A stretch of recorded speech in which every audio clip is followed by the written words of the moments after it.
45. There's 12 live fights on this card Saturday night. And let me tell you something, there are some unbelievable fighters fighting Saturday night on this card. Before I introduce Jimmy and some of the people up here, what I do want to say is that we have another undefeated fighter from your area. And his trainer has been a friend of mine for a long time. And not only was he a great fighter, his father and I come from the same school. We are old school. When we give our word to something, it's our bond. That's how his father was. I was very proud last year to see this trainer and fighter stay in the business of boxing. A lot of people, when their careers are over, they walk away from this. This man didn't do that. He stood right in boxing, and he got inducted into the Connecticut Boxing Hall of Fame. Let's give it up for Connecticut's own Sean Malone. Sean. I'll have to say this. The main event will be a good fight. But the fight that David Wilson and Ray Oliveira's son that's fighting, I think will steal the show. So, Jimmy on the main event, you're going to have the show itself is unbelievable. But to have David Wilson fighting another great retired fighter's son on the undercard is going to probably blow the roof off of the Twin River casinos. If you don't have your tickets, you need to get some tickets. Is there any tickets left? There's only a couple hundred tickets left. But do it. When people say that boxing has lost some of its power, not with these kind of fights. And not what you're going to see Saturday night, and then see the pay-per-view after. There's no luster that's been lost whatsoever. So I compliment David as a gentleman. He works hard. He's undefeated. He's going to, I'm telling you that he may steal the show Saturday night. Let's give it up for your undefeated Connecticut fighter, David Wilson.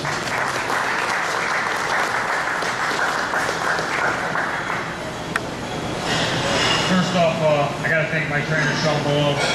He did great work with me. This training camp has been hard. It's been real tough, but we made progress. And Saturday night, we're bringing everything to the table. We're going to leave it all in the ring. We're going to put on a good performance. It's going to be a good boxing match. We're going to leave, like I said, we're going to leave it all in the ring. We're not going to leave it to the judges. We just can't do that. We're fighting Juan Rodriguez Jr. He's a tough opponent, but I feel like I'm going to bring something better, something different to the table. So Saturday night, he's going to have his hands full. So if you don't have your tickets, definitely get your tickets because it's going to be a good night. We got Jimmy Williams, the main event. That's going to be an exciting fight, and I'm an exciting fighter, so you should want to come check it out anyways. All right? For a long, long time. A guy that has put his whole life into boxing. He doesn't need boxing, but I don't know what boxing would be without him. He takes these young fighters, he travels all over the place. He had a health issue a while ago, and probably the night after was back in the gym. Unbelievable person. Him and I had the love for another New Haven, Connecticut fighter by the name of Chad Dawson. Together we made Chad Dawson 21-0, and we had a lot of fun doing it. But I don't think this trainer, who is top-rate trainer, has ever had a fighter that reminds me of Vinny Paz and myself. we never had a contract. What we had is a handshake. Vinny Paz never had a contract with his trainer, Kevin Rooney. But Vinny Paz wasn't going anywhere because he had that loyalty. And that's what I want to tell Brian Clark about his fight at Jimmy Williams. He doesn't ever have to worry about Jimmy going around the corner and going and deal with another trainer, because that's not what Jimmy Williams is made out of. Let's give some love up to a very good boxing trainer, a trainer that's sacrificed so much in his life for boxing, with not only the professional fighters, but the amateur fighters, Brian Clark.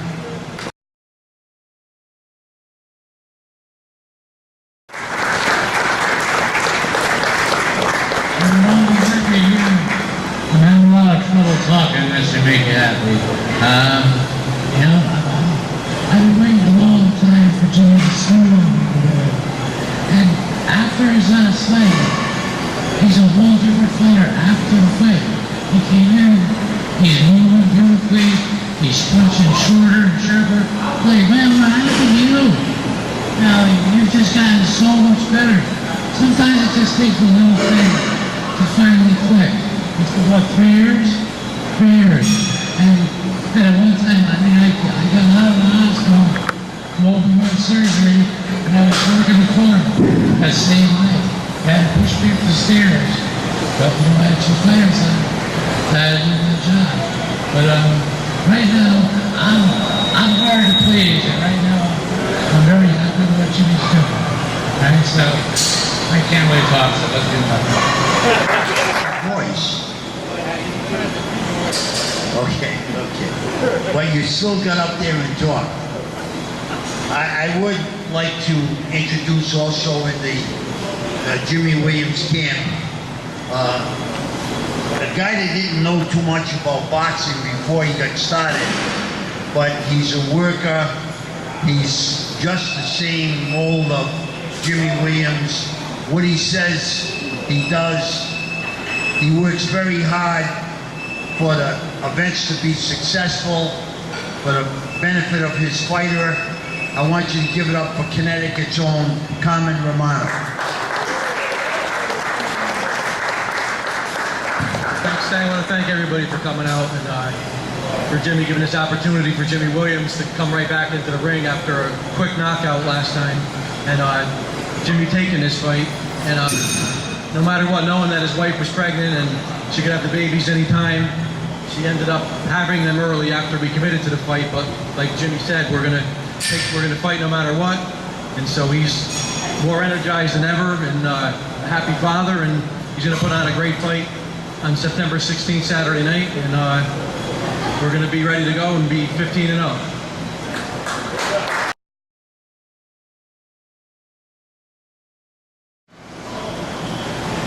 And how does that all happen that Kerry Gray wanted to fight his first fight at 147 pounds and was ready to fight Rodriguez.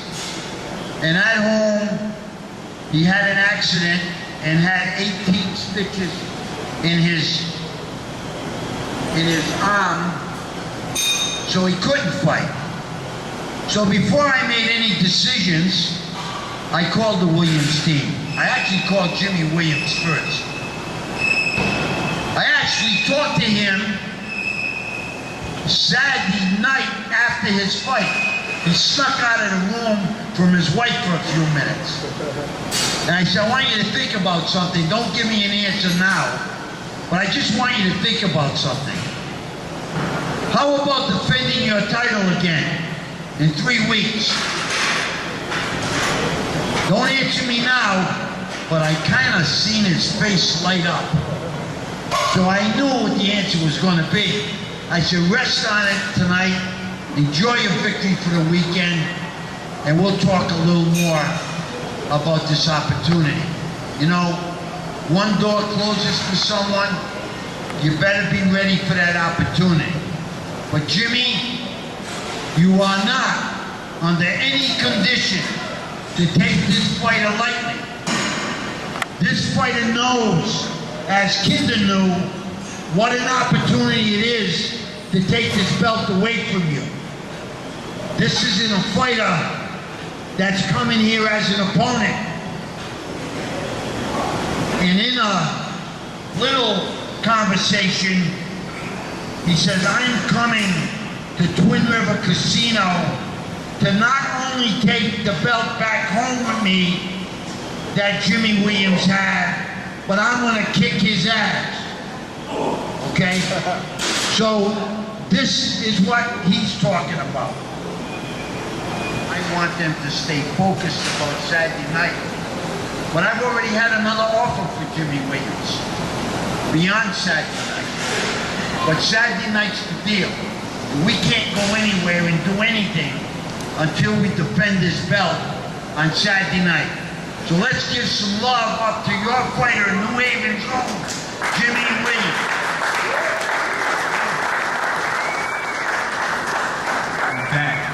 And it feels good. Blessed. I want to thank God. I want to thank CES for the opportunity. I'm like a throwback fighter. I stay in the gym. I'm ready. My wife gave birth to two beautiful boys, Austin James Williams and Logan James Williams. Just blessed.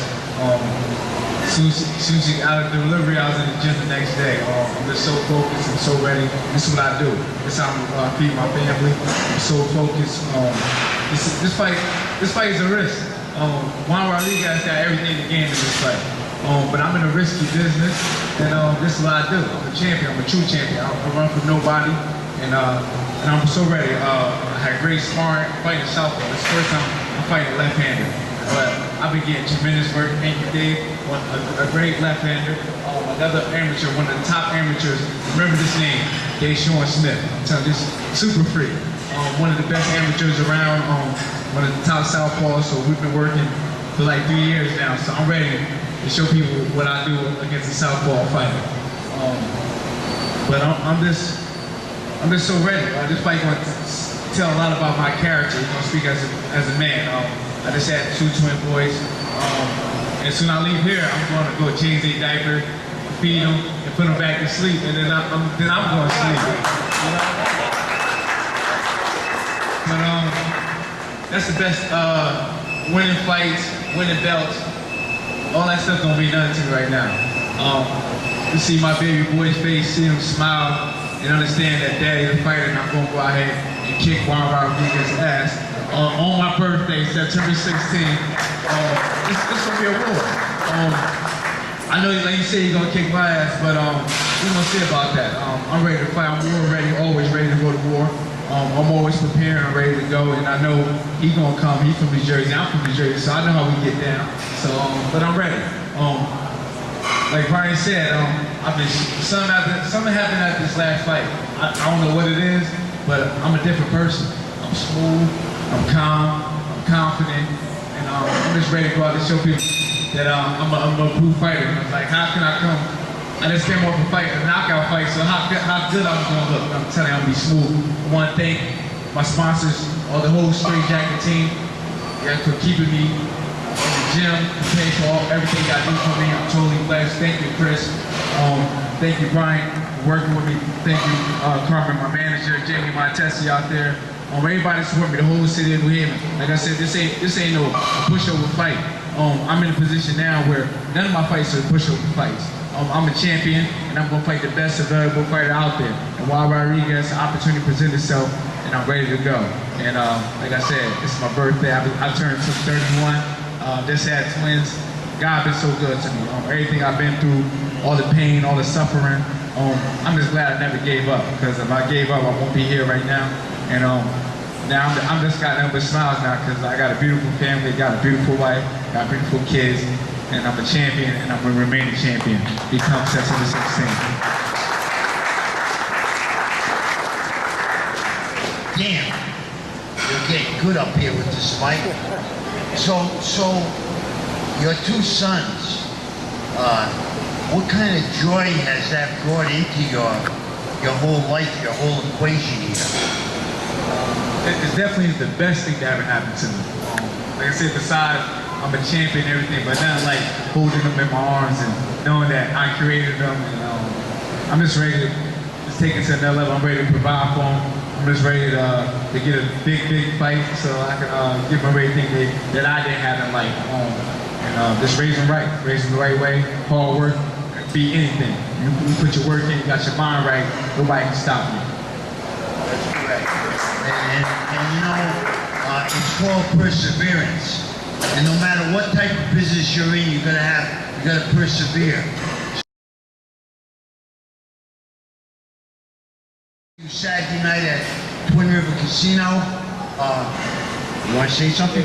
But to set the record, let's go back to the Kinda fight. Steve Smorgan, the Hall of Fame referee, and he told us punch out of the break, and that's exactly what he was doing. Kinda was trying to hit me, hit Smorgan, I hit him, knockout, end of story, and that's it. So I want to get that on the record. I think that was good, because if you can knock out a guy like you did on the break, you can knock out him the same way in the middle of the room. I think one thing that we hear in boxing is defend yourself at all times. So you did nothing wrong. You did nothing at all wrong. They're still crying. Yes. I was just wondering, do you feel like, did you feel, even though it was a knockout win and, you know, it was perfectly legit, like you said, it was on the, both guys were playing, so that's cool. Did you feel a little dissatisfied with it? Was that part of what made you this? Because it was weird. And then not only was it weird, but then his team went nuts. Was there any suspensions or anything? I was curious about that for Kinda's team. He's a really good referee. He's semi-retired, right? Well, he's not retired at all, but Steve Spooner is going to let you fight. He said in the dressing room before the fight, he said, you're going to box out, you're going to fight. If you're not fight out, you're fighting. And Kinda knows has been known for hitting people to heads, and that's exactly why I didn't want Spooner at all. And in retrospect, it really worked out. He told them to punch out. They punched out. Jimmy hit him. Yeah. Steve Smorgan, the ice pack, got his name from Kinda hitting him.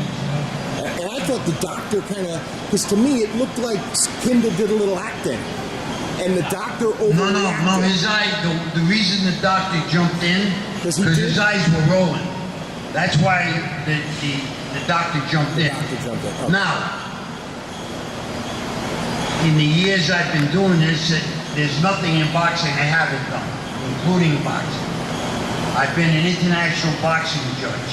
I've judged world title fights. I believe the doctor had to see something very, very bad for him to jump in the way he did. Because normally that doctor would wait until the count is finished, then he would go in. Right. But he jumped in right away, so there had to be something that he seen. Now, listen, we got to fight Saturday, because that's old business. We don't care about it right now. But they are planning on appealing the fight. They looked at the scorecards of the fight. They're looking. There was one guy that was completely to try to take a punch at Jimmy that was in their corner, and Sean protected Jimmy, and I said to Sean, let this go. We're not going to handle ourselves that way. But this guy that was out of style in the corner come running this way that he wanted to get at Jimmy at that point, and that's where I went nuts. And I told the commission to get him not only out of there, but get him out of the arena. So, does that answer your question? Yes, thank you. Are there any other questions? To Jimmy, buddy, when they came charging you after the fight, what was you thinking? Because it looked like you wanted to punch him, and what was going through your mind when mentioning you? Oh, Jimmy was cool. Everybody told me, He didn't do no I had to stop and zaps think and say, can't lose my composure, but at that moment, I was ready to knock him out too. But when I stopped, I'm a professional at what I do, so I stayed calm and let him know, like, listen, what happened, you know, and if you feel some type of way, we can talk as men outside of this ring, whatever. But at that moment, I'll be honest, I was ready to hit him, but I know I couldn't do that. I'm a professional at all times, and that's it. What my concern was, going back several years ago, we had a fighter of ours, and you can go back and look at this. I'm trying to get his name. Some of the boxing enthusiasts may remember our fighter won the fight, wasn't supposed to win the fight, and James Butler. that's it. Richard the Alien Grant. Very good. Richard the Alien Grant was our fighter. James Butler was Mr. Everything, was supposed to be a world champion. Max Kellerman's brother. Richard Grant the Alien, on any given night, could beat anyone actually, but he won the fight decisively. And I want you to remember this, and that's why I was glad that Sean and your team put you behind, because as Richard is having an interview, this guy with his wet wraps, his gloves off, sucker punched Richard Grant and broke his jaw. The fight was over. So again, you got to protect yourself. You can go back and look at the film of the fight we're talking about. It was several years ago, and it was in New York City. So that was my concern of this maniac running around trying to get back to Jimmy. And listen, as a professional, we're in the boxing business. We're going to defend ourselves. Somebody does something wrong to one of my fighters, you're probably going to see another knockout. Okay? That's what this business is. So I give Jimmy, I'm glad that he acted like a professional and that he did what he had to do. But if he knocked the other guy out too, I wouldn't have cared, to be honest with you, because he was way out of line.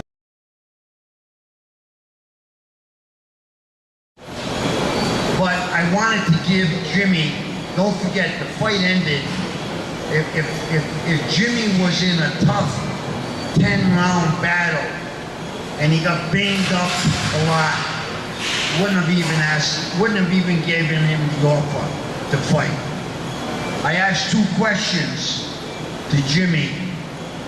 Before I do anything, sit with your people, sit with your wife, and think about this intelligently and then get back to me. Once he did, I told his camp, do you feel that your people in Connecticut after 3 weeks are going to come to see you fight again and defend your title? I was told yes. And that is why if Jimmy was in a tough 10-round, even 8 rounds war, he wouldn't be fighting Saturday night. Now I'll let him answer. I'm not going to, this opportunity happened for a reason. Gotta make no mistakes. I'm a true fighter. If I can fight, I'm a throwback fighter. If I can fight 3 times a month, I'll do it. This is what I do. I'm always prepared. I'm always ready to go. And I just thank God and thank CES for this opportunity. And I'm going to show people on September 16th that it wasn't a mistake. This fight happened for a reason. And I'm going out here to prove that I'm one of the best welterweights in the world. And I'm going to keep my belt and I'm going to keep climbing to the top. So wherever anybody that get in the way, I'm going to have a business.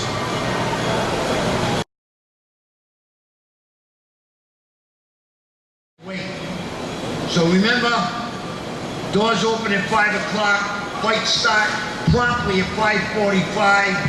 Then we go on after the live portion, and Jimmy puts another notch in his belt. Saturday night we go and see one of the fights. You're going to see an unbelievable live card, and then you're going to see an unbelievable pay-per-view fight. One of the best in the decade. Who are you taking? You know, Triple G looks like almost impossible to beat, but I like Canelo. I do like Canelo. And you know, it's kind of what I've seen with Jimmy. So why don't we let Jimmy see what he thinks on that? I'm sorry, Jimmy. I'm going with Triple J. I'm a fan of both. Like I agree, this definitely gonna be a war, and the best man gonna win. But I feel like Triple G got the edge and power. I feel like he hold back. His last fight, he hold a little back against James Jacobs because if he knocked James Jacobs out, this fight won't be possible. So in his back of his mind, so I knew he knew this fight is a big fight from Canelo. But in order to fight Canelo, he had to hold back a little bit. I think now he's gonna let it all hang out this fight. David, who do you like in that fight? I got Canelo Alvarez. I really like his resume. He fought the best of the best. His training camp looks real good. He looks strong. He looks thick, solid. You know, I feel he's going to be a better boxer that night. It's going to be a tough fight. All right, thank you all. We're going to take some pictures over here, Will, with our fighters.